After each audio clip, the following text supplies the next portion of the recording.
കാഞ്ഞിരപ്പള്ളി 26-ാം മൈലിൽ പോലീസിനെ വെട്ടിച്ച് കടന്നു കളഞ്ഞു. മുണ്ടക്കയം മുരിക്കും വയലിൽ കുടുങ്ങി. അതുൽ വധക്കേസ് പ്രതികൾ പിടിയിലായ ആ നാടകീയ നിമിഷങ്ങൾ ഇങ്ങനെ.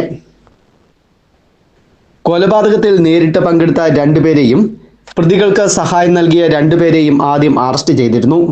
4 പ്രതികളെ മുണ്ടക്കയത്തിന് സമീപമുള്ള മുരിക്കും വയലിൽ നിന്നും ഇന്നലെ രാത്രി 11:30 പിടികൂടി. കരുനാഗപ്പള്ളി സ്വദേശി വിഷ്ണു, കുലശേഖരപുരം സ്വദേശികളായ ഹുസൈൻ, മുഹമ്മദ് ആഷിഖ്, നൌഫൽ എന്നിവരാണ് മുണ്ടക്കയത്തു നിന്നും പിടിയിലായത്.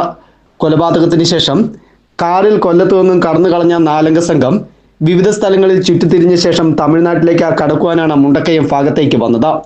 പ്രതികളെ രഹസ്യമായി പിന്തുടർന്ന പോലീസ് കാഞ്ഞിരപ്പള്ളി എരുമേലി റൂട്ടിലെ 26-ാം മൈലിൽ തടയുവാൻ ശ്രമിച്ചെങ്കിലും പിടികൂടുവാനായില്ല.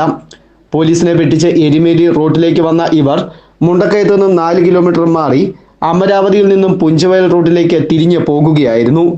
ഈ റൂട്ടിൽ മുരിക്കുംവയൽ ഗവൺമെന്റ് സ്കൂളിന് സമീപം എത്തി ചെറിയ റോഡിലൂടെ പോകുവാൻ ശ്രമിക്കുന്നതിനിടെ വണ്ടി റോഡിൽ കുടുങ്ങുകയും വണ്ടി ഉപേക്ഷിച്ച് ഓടി രക്ഷപ്പെടാൻ ശ്രമിക്കുന്നതിനിടെ പോലീസും നാട്ടുകാരും ചേർന്ന് പിടികൂടുകയുമായിരുന്നു.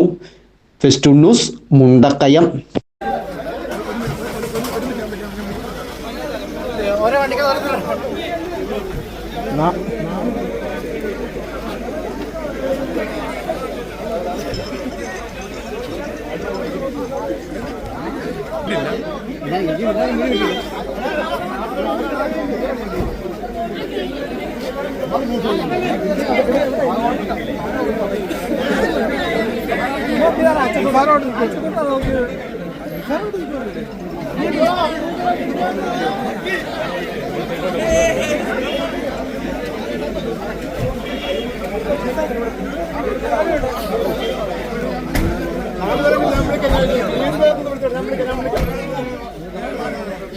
നാല് പേര്